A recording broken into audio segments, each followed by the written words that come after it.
book of Judges tells us about a fascinating era in the history of the Israelites, a time when they had to face both external and internal conflicts after they settled the Holy Land. One of the main figures there was Gideon, a military leader, a judge, and a prophet. One of the areas in Israel which is most associated with Gideon is the Jezreel Valley. So the beautiful Jezreel Valley was an extremely strategic point in the days of the Bible. It was the most comfortable way to cross the land from east to west. So convoys were carrying goods from the Egyptian Empire to Mesopotamia crossed here through the famous Via Maris. This is why we see that a lot of famous battles in the Bible took place here, whether it's Deborah and Barak fighting the Canaanites, King Saul and his sons fighting the Philistines, or Judge Gideon fighting the Midianites in the Jezreel Valley. The name Gilboa means in Hebrew, Gil means happiness, and Boa means to gush or to flow. And since water is a scarce thing in Israel, we can understand why people were so happy about its springs since ancient time. The site known as the Harod Fountain is associated with the story of Gideon's battle against the Midianites. So we're going back to the days of the judges, and the Midianites are harassing the tribes of Israel. They are stealing food from their fields, and they get stronger and bigger and attack them. And it gets to a point that they become a formidable enemy, and God turns to Gideon and asks him to lead a war against them. Now Gideon is a simple guy from the tribe of Menashe. At this point, most of the Israelites are already strayed away from God, and they're following, they're worshiping pagan gods.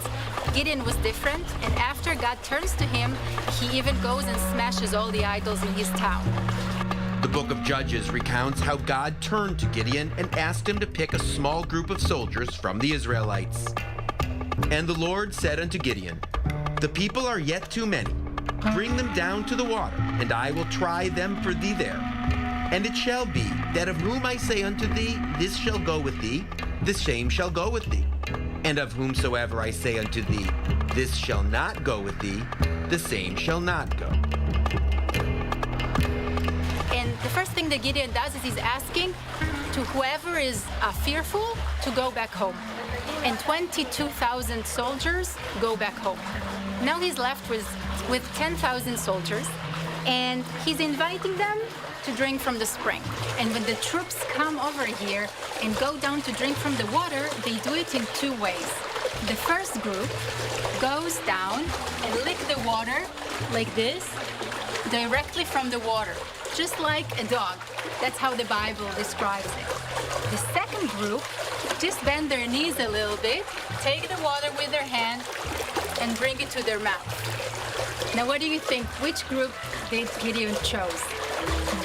He's choosing the second group. Only 300 people out of the 10,000. And why? They are much more alert this way. If someone is attacking them from behind, no matter where from, they are ready to fight. Gideon becomes a hero and a mythical figure for generations. His military tactics not only help him defeat a bigger and stronger enemy, but also to become an inspiration. The tactics and military tricks that Gideon is using will become a blueprint for military troops all throughout history up until today. He is using a few things. He's attacking them in the middle of the night by surprise, exactly when the Midianite soldiers are switching, the Midianite guards are switching, so they're tired, they're not alert. He comes with a huge noise, break clay vases with torches inside. They blow the shofars.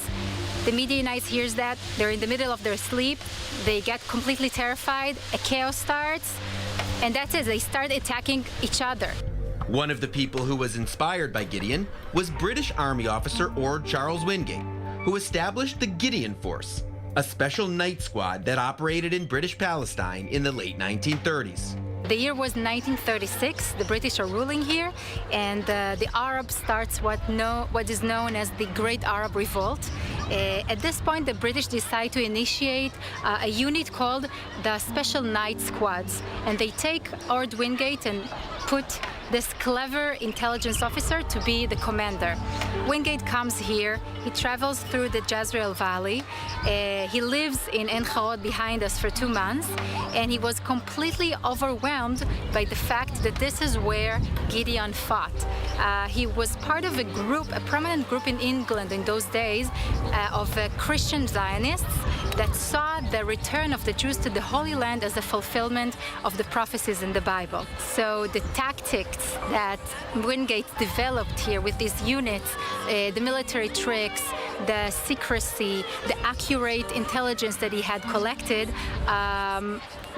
is what made this unit so special and actually laid the foundation to the most elite units in the IDF years later. The Gilboa area in Jezreel Valley continue to flourish today. This beautiful site, named Sachne, or Gana Shlosha, was selected as one of the most beautiful national gardens by Time magazine. The spirit of Gideon still echoes through the valley. Perhaps one of the quotes that perfectly describes Gideon's legacy comes from the book of Proverbs.